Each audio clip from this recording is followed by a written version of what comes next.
This is season 9, episode 18, number 366 of the Decoded Podcast. I feel like today our on ramp was streamlined. Mm, We hit like one topic and we went with it, and then we ended and we started. I just feel like it's like sometimes on the clock. sometimes it's not. Today just seemed to flow forward. There was Mhm. no stopping, blocking, going back. There was, I don't know, it just felt smooth. I don't know why I feel that way, but I do. For me, that's how it felt. Mhm. Mhm. I'm good with that. Well, you gave me space to blah blah blah. That was it. I had something. I had something loaded, ready to talk about, even though I didn't know I had something loaded to talk about. So It was that's good. that. Yeah, yeah. I think it worked out. It worked out. Morning, Gary. Morning, Gary. So Morning, Gary. Gary helped me this week. Um, this week, was it this week? I think it was this week. It was Wednesday. I hammered Gary over text. Mm, And I can't really tell you what it was about on air because I want to keep my okay. job. So I hammered Gary, and then I told my wife about my interaction with Gary, and she was like, "Why are you talking to Gary about this?" Like she was like, I was all like laughing and joking, saying, "I got to talk to somebody who's not in my building about this situation." And Gary's the guy. Good morning, Rochelle. Welcome. Good morning. And she's like, "Well, but Gary's an administrator." I'm like, "Yeah, but he's not my administrator." She's like, "Roland." And she's trying, she's basically, she's hearing what I'm saying. And she's like, "Why are you bothering Gary with this?" And I'm like, "Oh, I never considered that I was bothering Gary. I'm texting Gary. I consider Gary my friend. So I'm talking Mhm. to my friend, right? And when I tell you later what the topic was, you're going to laugh because I've told you about it 100 times as well. In combination, though, with my communication with Gary, the chat with my wife, I have finally landed the plane. I am no longer confused or questioning this topic that I've been talking to you about and I've been talking to Gary about. In my mind now, I'm at peace. And I think it was the combination of talking to Gary on Wednesday. And I was a little bit systematic when I was speaking to Gary. It wasn't off the cuff, it was systematic. Mhm. And Gary let me have my flow.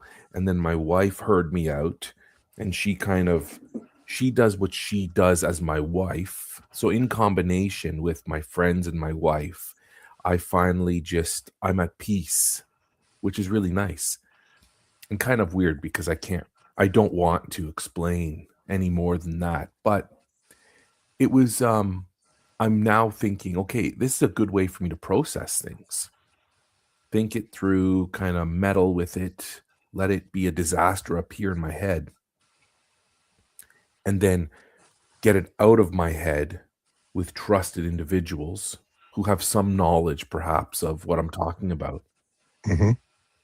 and then put it to rest. And I kind of like that process. Now, can it be done with everything? I don't know.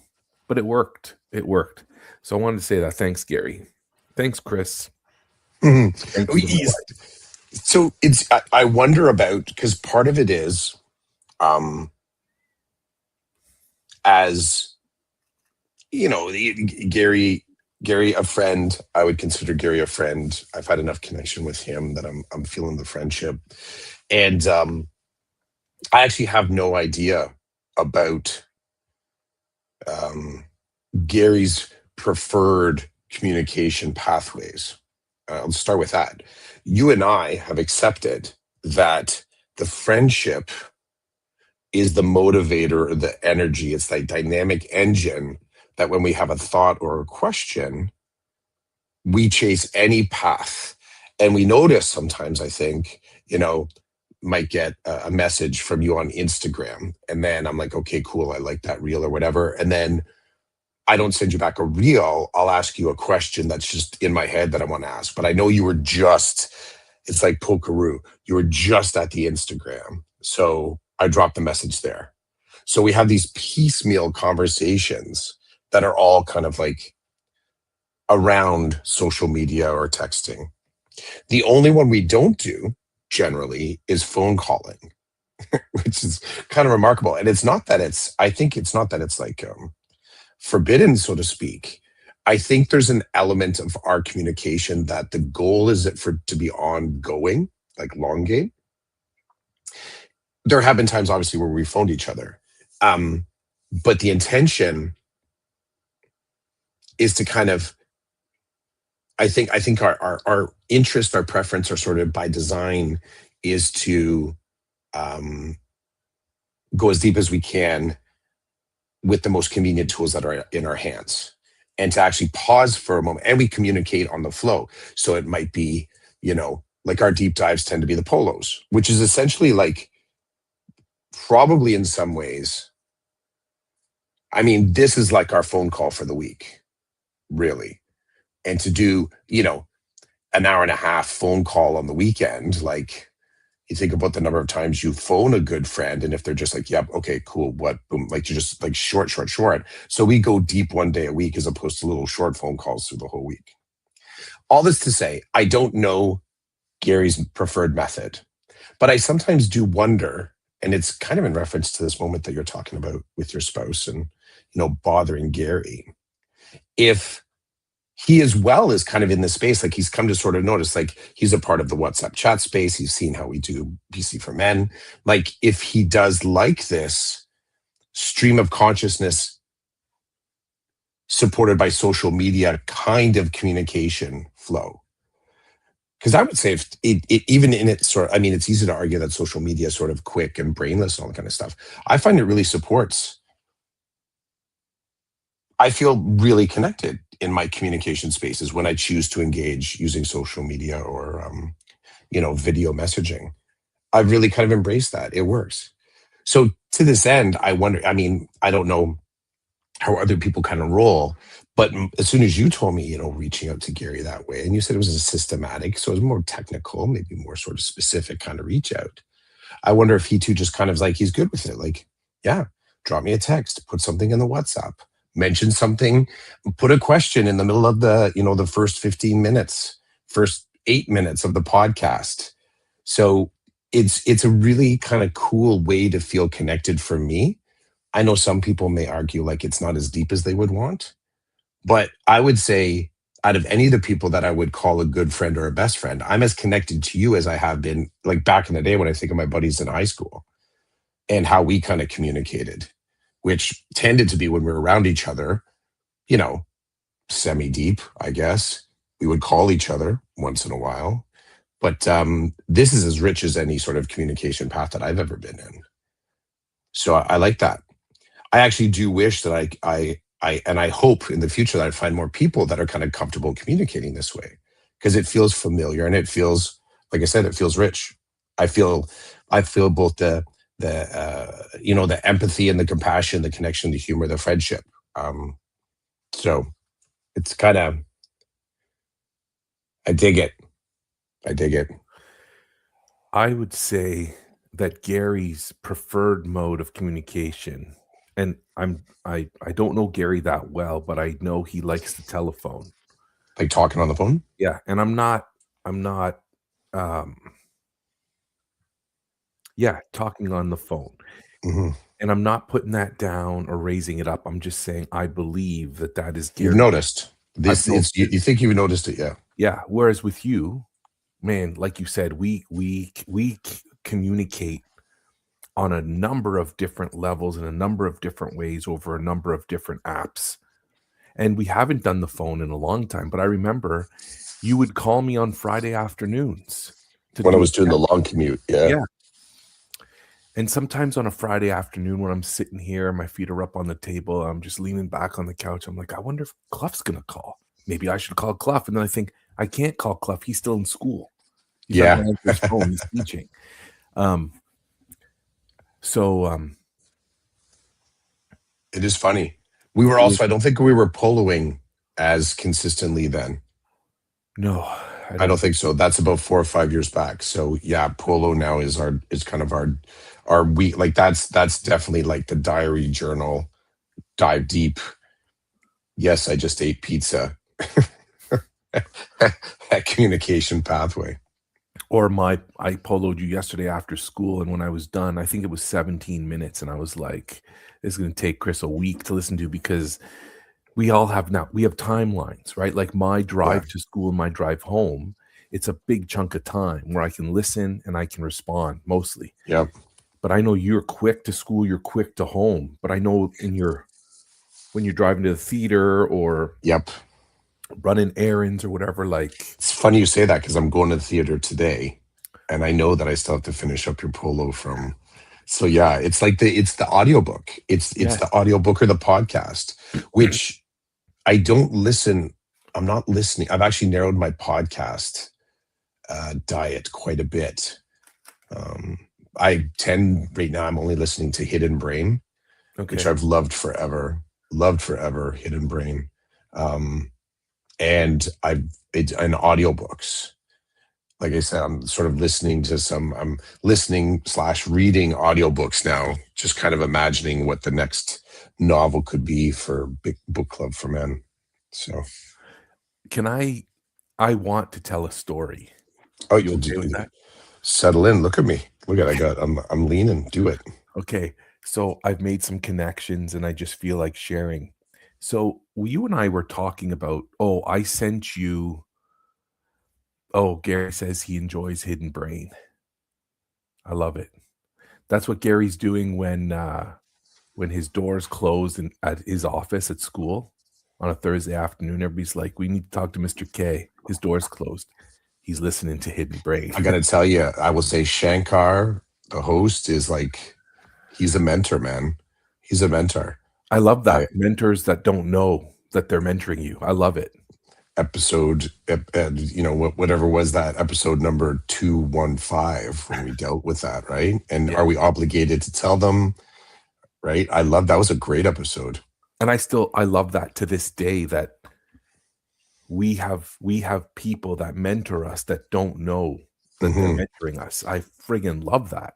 Yep. Okay, Not tell your story. okay, but I do Yeah. wanna say not put people on a pedestal Yeah. because that's a whole different we could talk about a whole that could be, 367. Next week, we could No, talk about that. But anyway, go ahead. I'm putting them in my neighborhood. That's all it is. They're a neighbor. It's like neighborly, but I do know, and that's a good. When I think about it, there's a the dude that lives next door to me. Mhm. He's a mentor, and it's not a pedestal. I just know that there's reliability, there's willingness, and there's information and wisdom that if I ask, he's ready there to help me. And that's kind of the mentor. And he checks in. It's not the I'll call me if you need me. There is that, but it's also he'll just kind of pop up. I'm walking out to the car and he comes right over. He's like, "Hey, how you doing? I haven't seen you in a little while." He and I, his name's Dom. He and I there was a time there, probably about 3 or 4 years, where we were completely synchronized in going out to mow lawns, shovel the driveway. And we would, Karen's like, "Damn it, you were out there for like 2 hours." She goes, "Was Dom out there?" I'm like, "Yeah."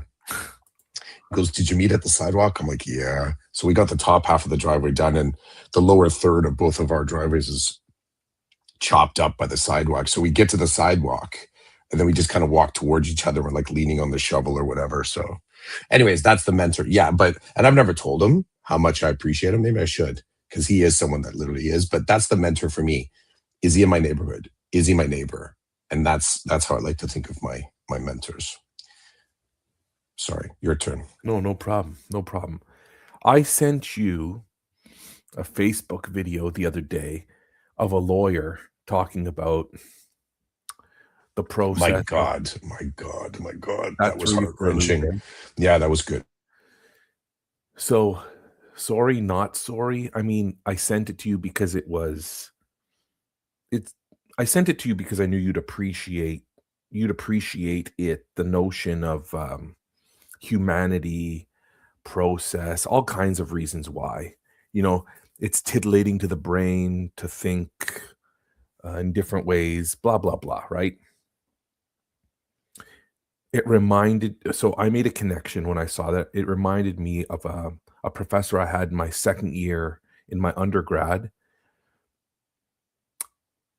and so that was a nice reflection for me because I had such a great experience with that professor. This morning, I'm having my cold coffee, and I'm having a cookie, and as I was eating my cookie, a smile came to my face, and the phrase "breakfast of champions" came to mind, which connected me to the same professor that I thought of the other day when I sent you that video. This professor, so in my 2nd year of university, sorry, I finished my 1st year of university and I decided to take 2 summer courses. And one of the summer courses was criminal law because my major was psychology and law. So I take criminal law and I go in, twice a week or whatever for my lectures. And the professor was not a full-time professor. He was a defense attorney in Ottawa, and he had graduated from Carleton for his undergrad. Now he was a sessional lecturer. But I loved the way this guy lectured. I enjoyed the course very much. It was a fulfilling experience for me, a fulfilling learning experience. And because he was practicing defense law, not defense, because he was a practicing defense attorney, he had real life examples for the stuff we were talking about in class. It was friggin' awesome. Brought in guest speakers to talk about different things, and it was a really wonderful experience.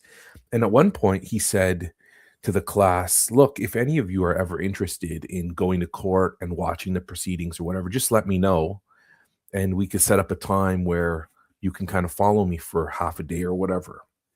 Oh, I was like, I'm all over this. So I reach out to him and I'm like, I'm very much interested in going to court and seeing how you do what you do. And so he told me come down to the Ottawa courthouse on this day at this time. So I did, and that was a wild experience in and of itself because when you go in Ottawa at the courthouse, they have some courtrooms that are open to the public, and anybody can go in, sit down, just listen to what's going on. So I go in and I sat down behind his section. Little did I know that I was sitting with all kinds of people who were not there from the public, who were there for court. And because it's criminal, I'm sitting with basically a bunch of criminals around me. So he comes in and he sees me and he kind of gives me like he does the finger thing, like come up here. So I come up to him. He goes, I want you to sit literally right behind me because where you're sitting is with all the people who are here to see the judge. And so we don't want the judge to kind of keep looking over and seeing your face with the guy who is there for battery and the guy who assaulted a police officer. Like, we don't want that. I'm like, yeah, yeah, yeah. Help me. I'm young. I don't know. Right. So I'm sitting right behind him. Judge comes in, judge gets started, and my prof stands up to say to the judge, "Hey, I just want you to know one of my students from Carleton is here. He's here to observe how this works and whatever." So the judge acknowledges me. I'm like, "Oh shit!" Like now everybody in the room is looking at me like, "Oh, you're not here because you're in trouble." And so I'm like, "Oh, this is whack." So I got to stay close to him because he's my ticket out the door, right? And I watch, an hour or 2 of these proceedings, and when there was a break, he said, "Okay, like, you can stay or you can go," or whatever, and I said, "Oh, I'm gonna go. That was cool to watch you in action and see what's happening," or whatever. As time went on, I kept in contact with him. So, uh, l I would email him, I'd check in over the years as I continued to go because this was only the start of my 2nd year in university. I still had 3 more years to go and then grad school and teachers college and stuff. And as time would go on, we weren't friends, but he was like,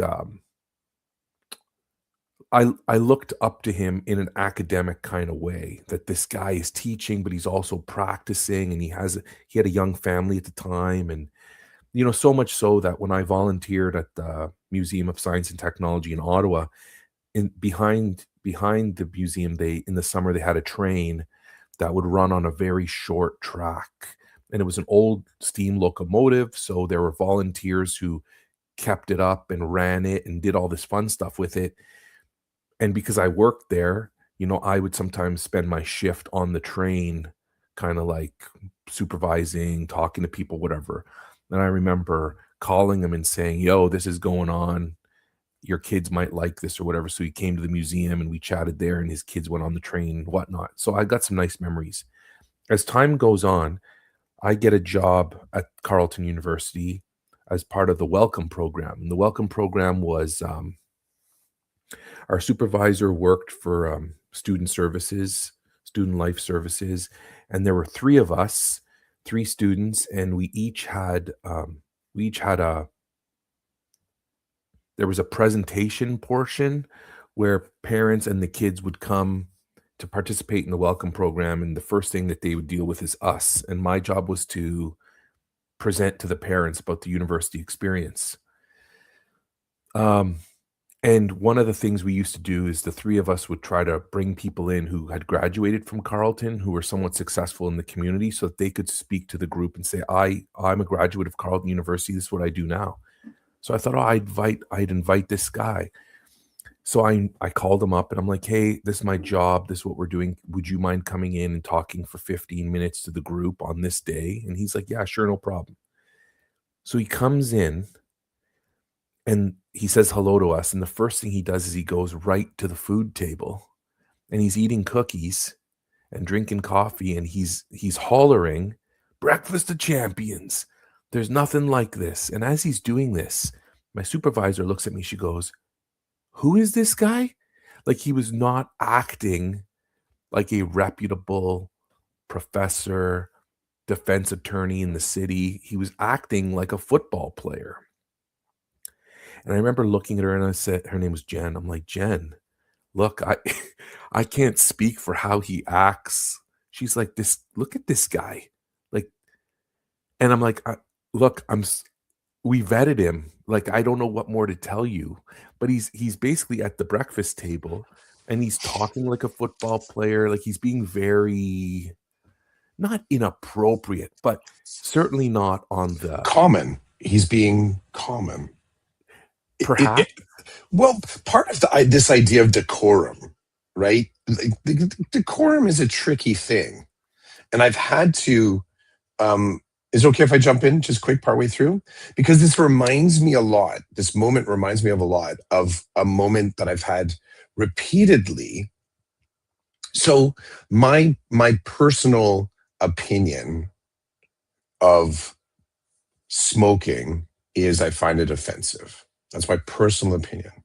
My physical reactivity to smelling smoke, like in a space where there's no smoking, so let's say in our workplace, is I have this low-key revulsion.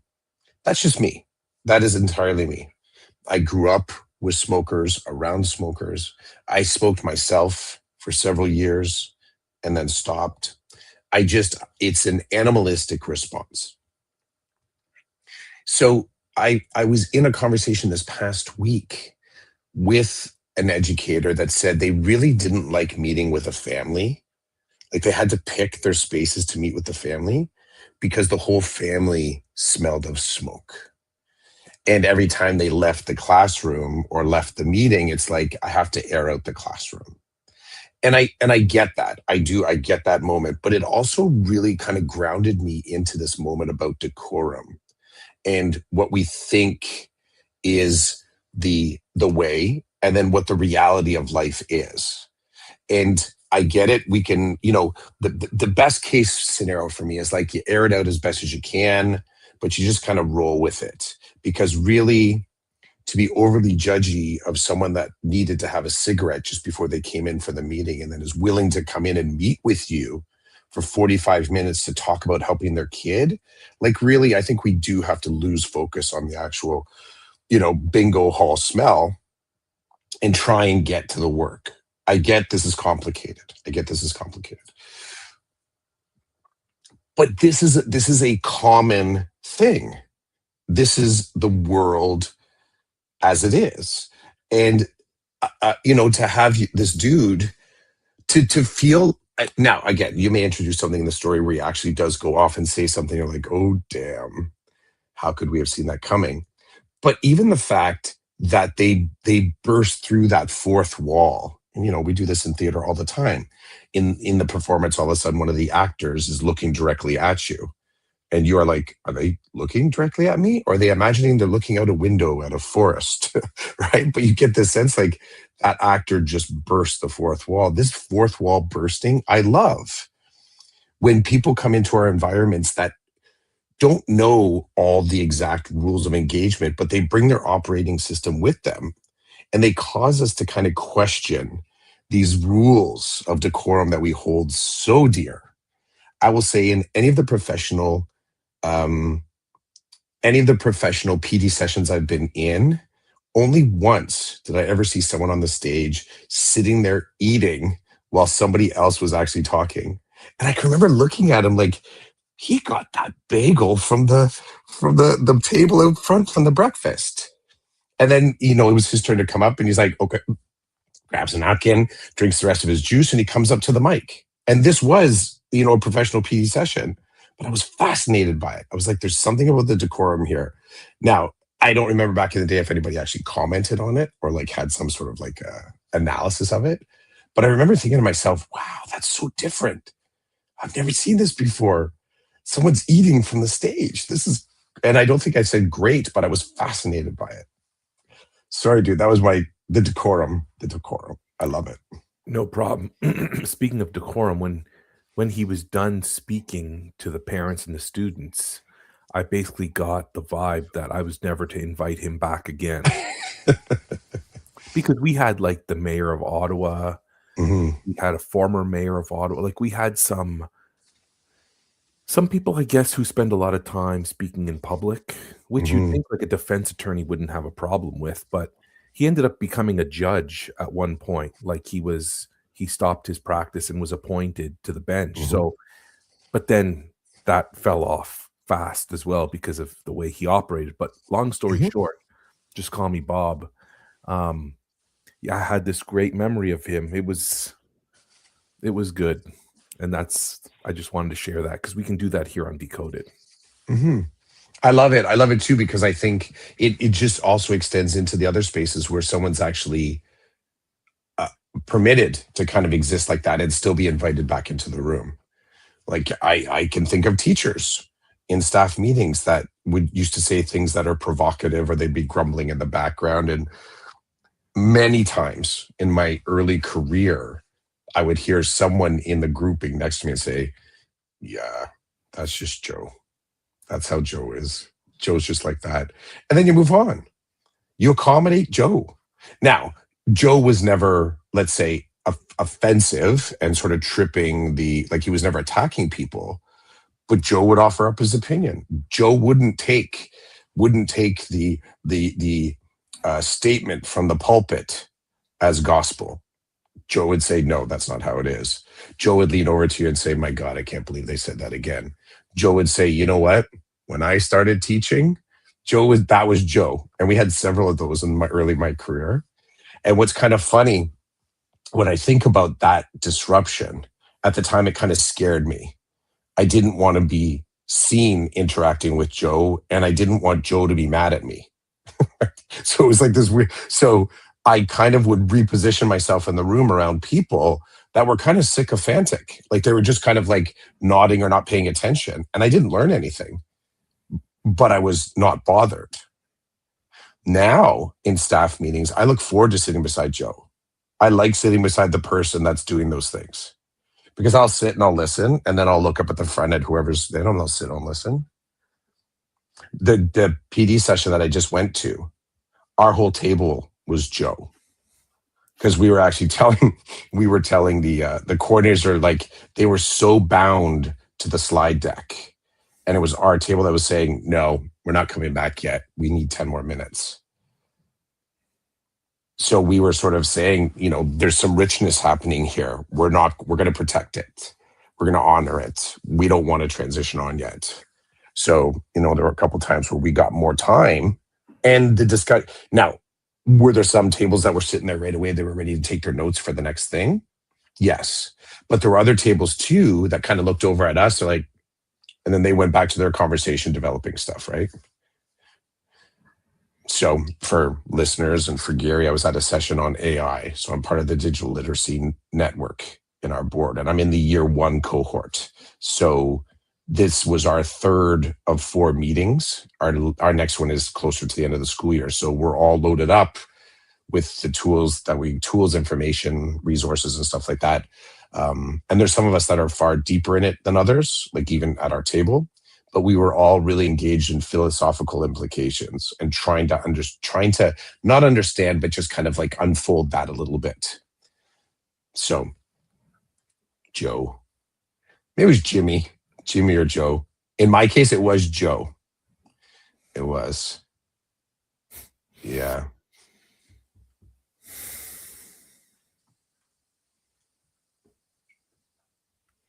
I wonder where Joe is now. How was your first week back? Fantastic.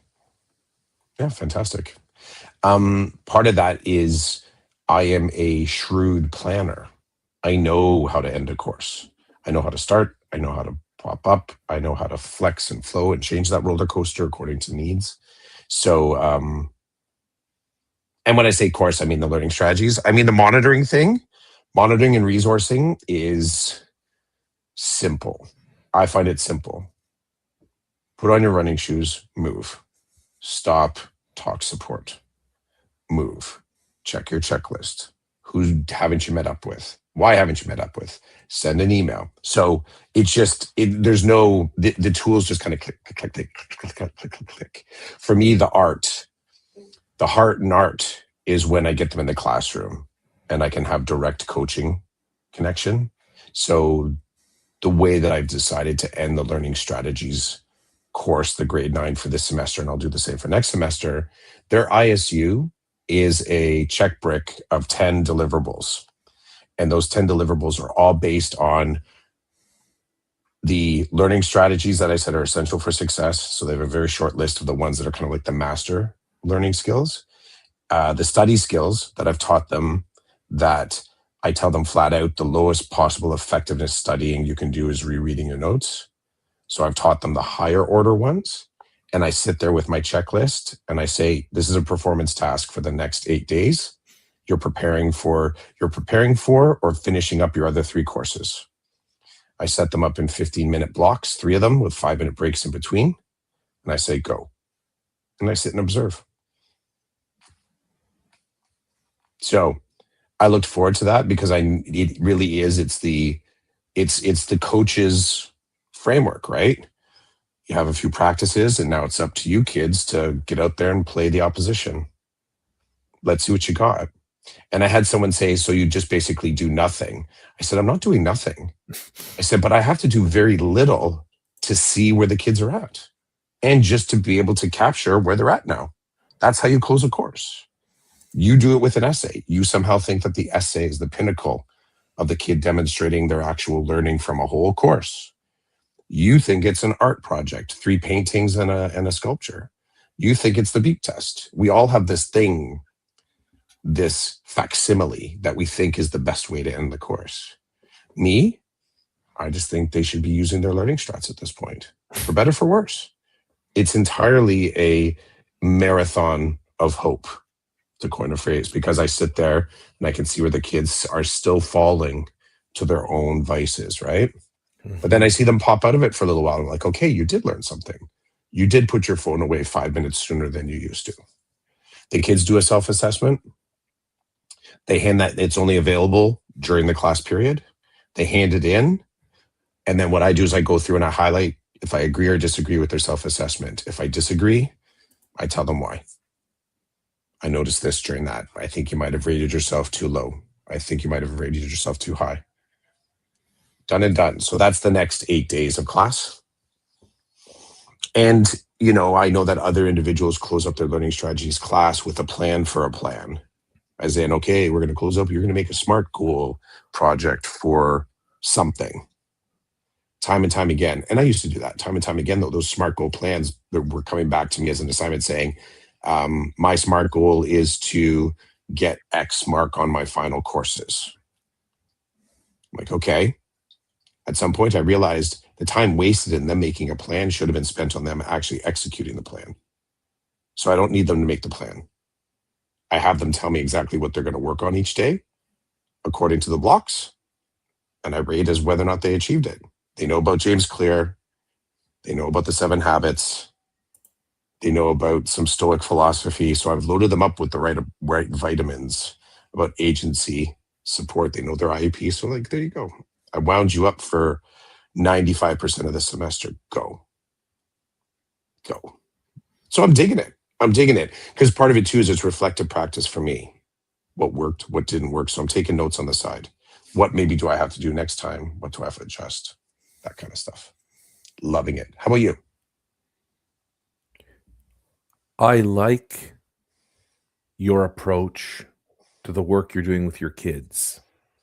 And as I was listening to you talk about what everybody has, to shut down or to what everybody has, and what they're employing to find out what the kids know to shut things down, to land the plane, if you will. For me, because, well, I am teaching a course, but I don't want to focus on that right now. I want to focus on the work I do as a monitor. Mm-hmm.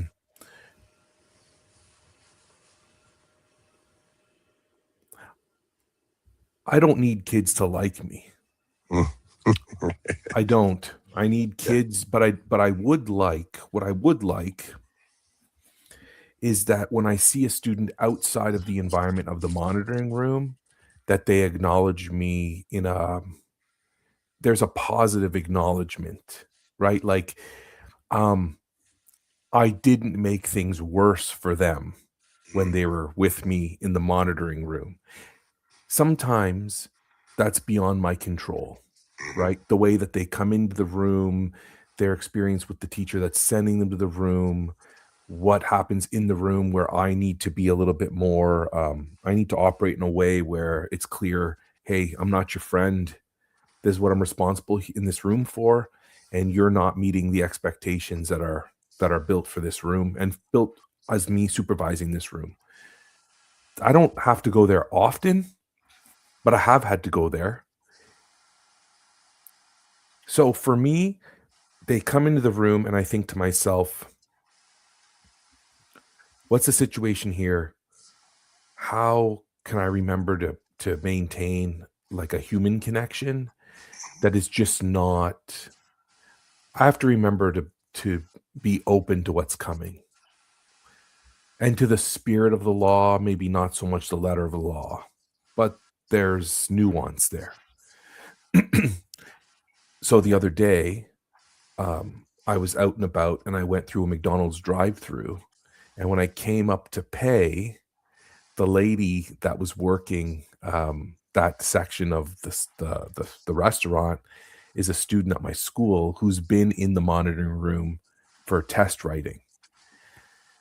And so that's all I know this student. That's the only context I know this student. They come in, I'm like, hey, I acknowledge them by name. Oh, you're writing a math test today. Okay, well, have a seat in your favorite spot, get set up, and I do my thing, right? Like I do my spiel. I provide as much support as I can. I supervise them writing their test. And then there's a lot of niceties that go with that, right? So I roll up and I'm like, oh, hey. And then she looks at me for a second and she's looking at me like with a blank stare, but then she smiles. She goes, I just recognized who you are. And I'm like, oh, cool, cool. So as I'm paying, I'm like, well, you smiled. So I think that's a good thing, right? Because she's like, yeah, I see people come through here all the time from work or whatever, from school. Sometimes it's good, sometimes it's not. And I was like, well, you smiled. So I'm guessing this one's okay. She's like, yeah, this one's good. I'm like, okay. And then after I paid, I was waiting because there was a car in front of me. And she tried to nonchalantly leave the area to go tell the other kids working who go to our school that I was there. And the reason why I know that is because she kind of turned, looked behind her, and then about, 3 seconds later, there were like 2 or 3 people who came to the window and were kinda like looking around the window trying not to be seen, but I could see Mm. them. And I was like, "Okay, well, I hope that's a good thing." Does it need to be a good thing? No. Like, it's not I don't go to work every day to make sure that when I pull up to a drive-through and I see a kid from my school that they're happy to see me. But it's a nice byproduct when they're like, "That guy's alright." I've had good experiences with that guy. Now, for me, the flip side is that I build on those good experiences because there have been times I had a time yesterday where somebody that I have a relationship with came in, and when I asked them to follow some instructions, they refused.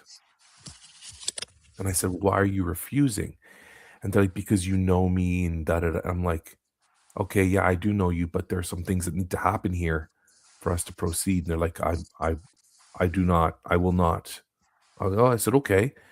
So I said, "I'm walking away from you now, and I'm not coming back until I feel I'm ready to interact with you again." And so I walked away, and they're just kind of sitting there looking around like, "What is going on here?" About 5 minutes later, I went back. I said, "I'm ready to talk to you. Are you okay to talk to me?" They're like, "Yeah, I've been waiting for you the whole time." I'm like, "Well, I wasn't ready to talk to you because I, f- I just, nothing good was going to come in the middle of that 5 minutes based on how I'm feeling right now because of your reluctance to go with my flow." So anyway, we had a little chat and then we were able to proceed. I don't think I would have done that the way I did if I didn't have a relationship with the student because I get students who come in like some of them are firecrackers, right? That's just their personality. They're firecrackers. Nobody wants to spend time with them. And it's like, I don't mind spending time with them as long as there's certain things that they do that work for me as the teacher in the room. And you could come in and observe and you could be like, "That works for you?" I'm like, "Well, with that kid, yes. With other kids, no." We have to look at our audience. We have to gauge where they're coming from, how they operate. This kid takes it personally when I'm not in the room at least 10 minutes before the bell rings. When I am, he's like, Can I use a computer?" And I'm like, "Yes," because if I don't let him use a computer, he'll be swearing in the hallway, bothering kids, causing all kinds of chaos. So when he's in my room for those 10 minutes, there's no swearing in the hallway. There's no running up to girls and saying stupid things and then running away. There's none of that nonsense, right? But there's also like I laugh now when I come in, maybe 8 minutes before the bell. He's like, "Mr. C, what are you doing?" I'm like, "Dude, is it 8 a.m. yet?" He goes, "No." I said, "I'm not supposed to be in here. I don't have to be in here." So if I were you, I'd count your lucky stars that I come in early, knowing you're waiting at the door to come in and hang out with me. And I say that with a straight face, and he doesn't know what to do with himself, right? But all that to say,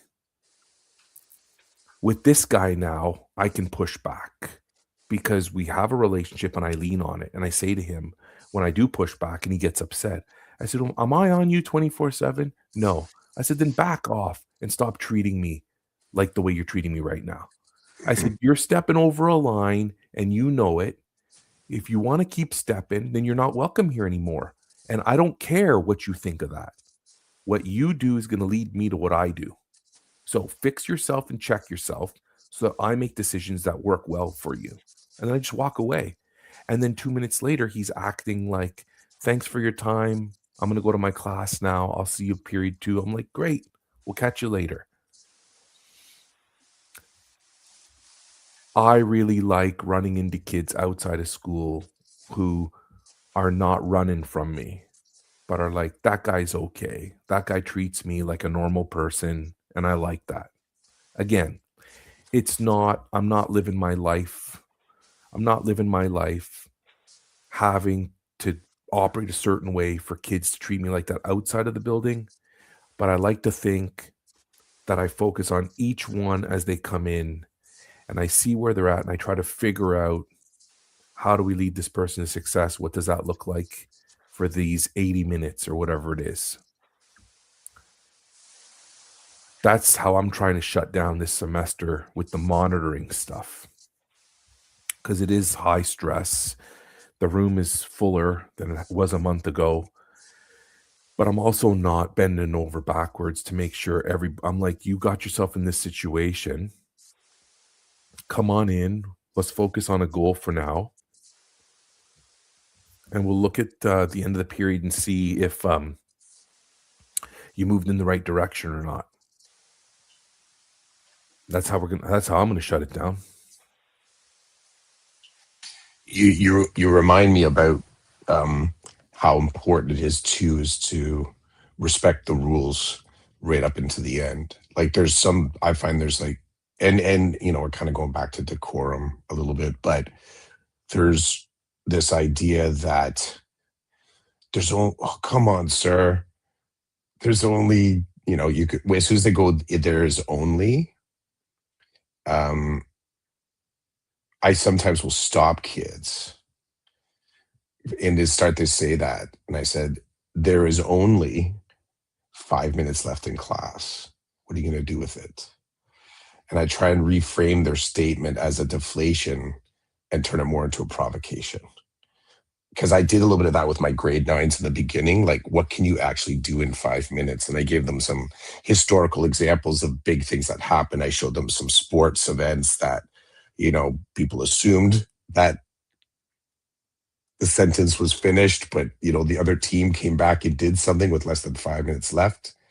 And I like to keep that the top of mind to the kids about how important it is to keep playing to the buzzer, right? We know there's a bell. Don't stand at the front of the class now just because, you're tired. Don't stand at the front of the class just because you're bored. Don't stop working just because. I was in a conversation yesterday with a family and they were in the why bother stage of the semester. Why bother doing why bother doing my assignment? I'm not going to pass the course. Why bother going to the exam? What's the point? And I said to the kid, I said, because you need to show yourself that you can do it. I said, and you're still in a good spot because you're asking the question. I said, the worst spot is when you no longer ask the question and you're all action. You just don't bother anymore.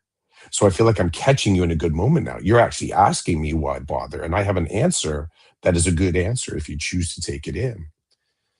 And I walked them through productive struggle. I said, any opportunity that presents a little discomfort for you, if the discomfort obscures the gold on the other side, then you need to find someone. If you have even a little inkling that there's gold there, but you can't see it, find someone to help you find it. Because if you don't get that little bit of a reward or that dopamine, you'll fall back to, well, I'm not going to bother. I'm not going to come to school. I'll just redo next semester. I said, you push through it. You might not hit the gold exactly, but you'll tell yourself and your brain, because your brain doesn't know if this is real or not real. It just takes it in as thinking, but your brain will start to learn that you are not capable. And then it's going to feed you messages that you're not capable. So feed it a message that despite the fact you are not skilled enough to be successful, you're willing to push through. That willing to push through message will help you the next time. For me, that's kind of the heart of productive struggle. So when the kids start sort of breaking their rules because they think that they're owed something, it's kind of like this other idea. I don't know if you've ever had it from some of the kids. They think they should have their birthday off, right? I'm not coming to school tomorrow, sir. It's my birthday. I'm like, dude, you were born in like 5 minutes. So, okay, you can have a 5-minute break for your actual birth moment. I don't know, but and I know that sometimes it takes a lot longer for a kid to be born. Believe me, I'm not that naive. But I'm like, you definitely were not being born for a full school day. There are staff like that.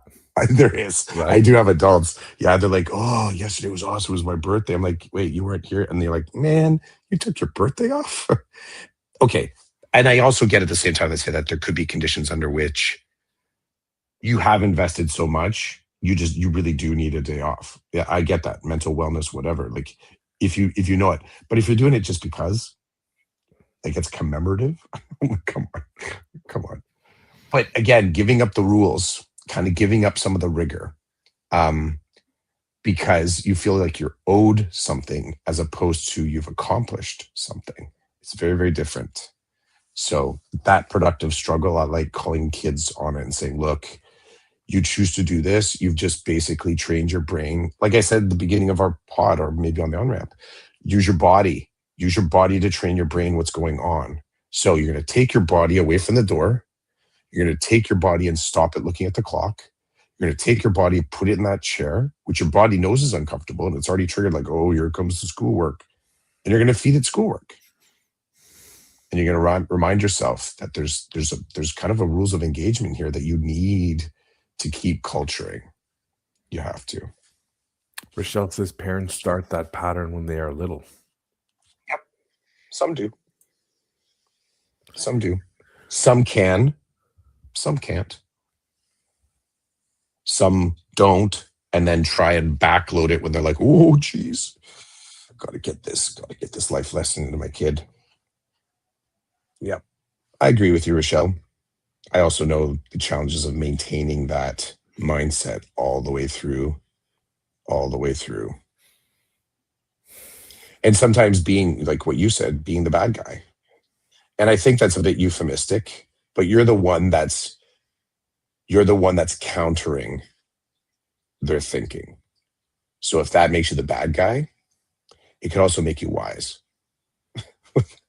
It could make you the wise guy. So, and most times not the source of their pain. You're just the one that says we have to keep looking at it. Right? You're not the source of their discomfort. It's not. In the same way, I'm having a meeting with a family and they're saying, all this stuff happened during COVID. I said, that's not the source anymore. You're choosing to hang on to the source. The source now is something else.